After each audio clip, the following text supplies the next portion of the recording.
তুই আমার বাপের কাছে বিচার দিছস, আমি সেটা কিছু মনে করি নাই, কিন্তু আজ ওর সাথে যা করছস কোনো ক্ষমা নাই যদি ও তোরে ক্ষমা না করে। কি চান, আমাকে বিছানায় নিয়ে যেতে চান তো?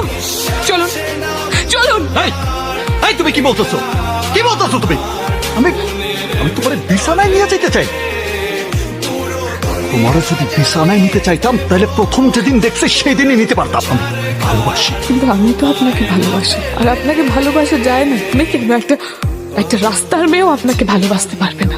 আপনার সঙ্গে সংসার করা সম্ভব নাকি? আপনি আপনার পাওয়ার শো করে আমাকে বিয়েও করতে পারেন।